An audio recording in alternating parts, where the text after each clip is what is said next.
नमस्ते, good morning. Tiwari senior secondary school की ओर से सभी बच्चों को ऑनलाइन क्लासेस दी जा रही हैं और आज हम 10th क्लास का एसएस उसमें हम केंद्र सरकार पढ़ रहे थे। केंद्र सरकार में हमारा जो आज टॉपिक है वो न्यायपालिका। ये सरकार का न्यायपालिका है जो सरकार का तीसरा अंग है। न्यायपालिका सरकार का तीसरा अंग है। सर्वोच्च न्यायालय, इसमें आज हम क्या पढ़ेंगे? सर्वोच्च न्यायालय, सुप्रीम कोर्ट। सर्वोच्च न्यायालय का गठन, यानी सर्वोच्च न्यायालय के गठन में न्यायाधीशों की संख्या पढ़ेंगे। स्टार्टिंग में क्या पढ़ेंगे? न्यायाधीशों की संख्या।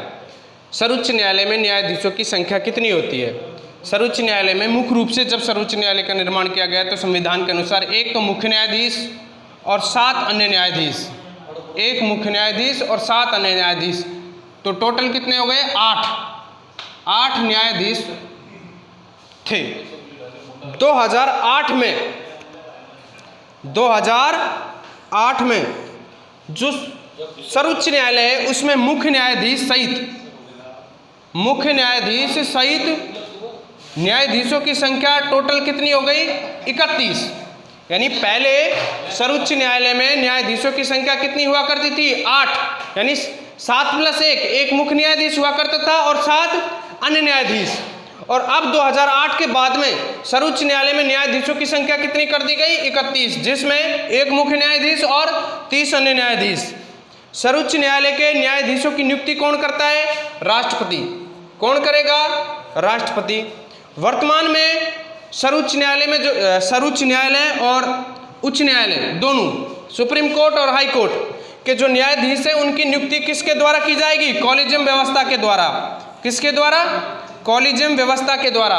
ये कॉलेजियम व्यवस्था होती क्या है?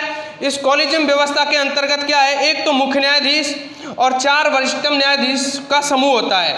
कॉलेजियम व्यवस्था है जिसमें एक मुख्य न्यायाधीश और 4 वरिष्ठतम न्यायाधीशों का समूह होता है और इसमें राष्ट्रपति के परामर्श से यह कार्य किया जाता है। सुप्रीम कोर्ट और हाई कोर्ट, सुप्रीम कोर्ट और हाई कोर्ट के न्यायाधीशों की संख्या, क्षेत्राधिकार, वेतन, सेवा और शर्तें किसके द्वारा निश्चित की जाएंगी? संसद। यानी किसके द्वारा निश्चित करेगी? संसद। अर्थात इनके संख्या, क्षेत्राधिकार, वेतन, सेवा, शर्तों को निश्चित करने का अधिकार किसको प्राप्त है? संसद को। अगर हम सुप्रीम कोर्ट यानी सर्वोच्च न्यायालय के न्यायाधीशों की योग्यताओं के बारे में देखें कि सर्वोच्च न्यायालय के न्यायाधीशों की कौन कौन सी योग्यताएं होनी चाहिए, जिसमें हम बात करेंगे तो मुख्य रूप से सबसे पहले वो भारत का क्या हो? नागरिक हो। वह व्यक्ति भारत का नागरिक हो। वह किसी उच्च न्यायालय अथवा 2 या 2 से अधिक न्यायालयों में, या तो उच्च न्यायालय या 2 या 2 से अधिक अधीनस्थ न्यायालयों में कम से कम 5 वर्ष के लिए, कितने वर्ष के लिए? कम से कम 5 वर्ष के लिए न्यायाधीश के रूप में कार्य कर चुका हो। वो न्यायाधीश के, मुख्य न्यायाधीश के या सुप्रीम कोर्ट, सर्वोच्चतम न्यायालय के न्यायाधीश बन सकता है। दूसरा, किसी भी हाई कोर्ट में लगातार, किसी भी उच्चतम न्यायालय में लगातार 10 वर्ष तक अधिवक्ता के रूप में कार्य कर चुका हो, वह भी उच्चतम न्यायालय के न्यायाधीश बन सकता है। अगला, राष्ट्रपति की दृष्टि में वो कानून का उच्च कोटि का ज्ञाता हो। राष्ट्रपति की दृष्टि में वो व्यक्ति कानून का उच्च ज्ञाता हो, उसे भी उच्चतम न्यायालय का न्यायाधीश नियुक्त किया जा सकता है। अगला, कार्यपालिका तथा महाभियोग, यानी कार्यपालिका और महाभियोग, यानी प्रत्येक न्यायाधीश